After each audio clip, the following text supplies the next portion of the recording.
Happy Halloween, guys. This is my Halloween voice. Today I'm going to be sharing with you guys a really spooky, real-life spooky story that happened to me in real life with you guys. It didn't happen with you guys, but I'm going to be sharing it with you guys. First though, I'll show you my jack-o'-lantern. Now, pumpkins are very expensive, as you know. You may not know that, and I just forgot to buy one as well. He's smelling so bad right now. But anyway, let's set the spirit, yeah? And let's turn off the lights for this spooky real life spooky story. Are we ready? Whoa! Flip, it's actually really dark.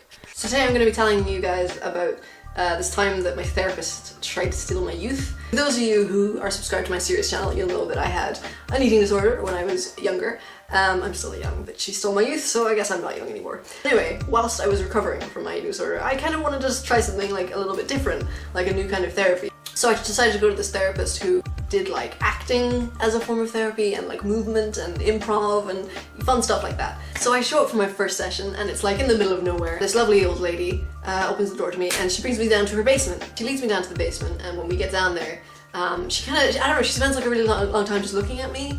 And she just kept saying how much she loved my outfit and how young I was. So then she goes and she puts like some cushions on the floor. And she's like, well, you're a young person, so you probably want to sit on the floor, right? And I'm like, no, I mean, there's chairs. It's really not a big deal. She's like, no, you're young, sit on the floor. And I was like, okay. So basically the session just consisted of us like doing like movements, just like whatever our bodies wanted to do sort of thing. So I played the part of like this hybrid between like an eagle and a dinosaur, and she was a statue because she was kind of old, so she couldn't move much. At the end of the session, just before I was about to leave, she like puts both her shaky, she was quite old, so she had a bit of the shakes. She put her hands on my shoulders and she closed her eyes. You know, I was kind of like, what's going on here? Now, what's this part called? And she said, oh, this is so that we can build trust. I don't know if it's just me, but when strangers just touch me out of the blue and close their eyes, it kind of doesn't really make me trust them. She stood like that for like, I don't know. Also, the thing about when strangers touch you and close their eyes, you kind of lose track of time. That sounds like you're enjoying it, but what I mean is, it seems like much longer than it is. So I don't actually know how long we stood like that. I didn't close my eyes because there's something about when a stranger touches you and closes your eyes, you don't close your eyes. So my next session came around and she opened the door and she brought me down to her basement, and I noticed she was wearing a beanie, which was quite, I mean, I hadn't known her long, but it seemed out of character because she's very old and it was a very colourful kind of Rastafarian beanie. So yeah, we did some improv and then, you know, some free movement. I was an eagle, yada yada yada. And then again, at the end, you know, with the shaky hands on my shoulders.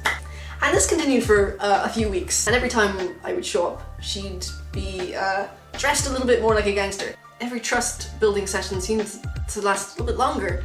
And I really noticed that she started to like really glow and sway just from side to side and really be smiling while she was touching my shoulders. And there I was, just kind of, you know, like practically having the death rattle, you know? I just felt so withered and old, and she seemed to be so full of life.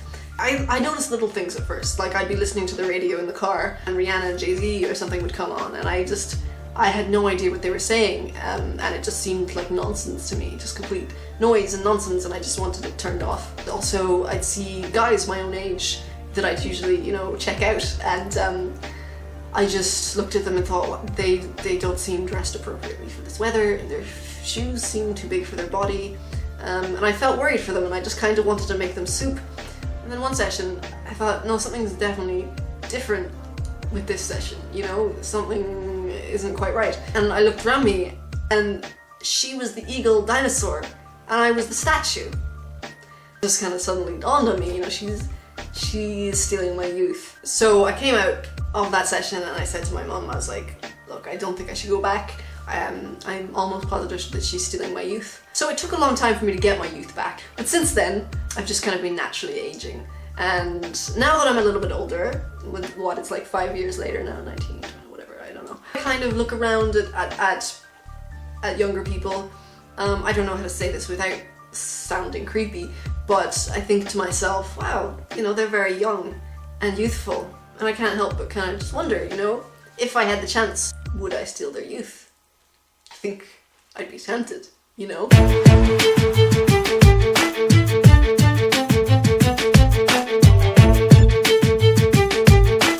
I've got a spooky cat covered in grass here. I don't know if you can see him, he's really disgusting to touch as well. That was me being a banshee. And I find myself looking at younger people that, no, can we just not say it like that? I find myself looking at teenagers. Nope.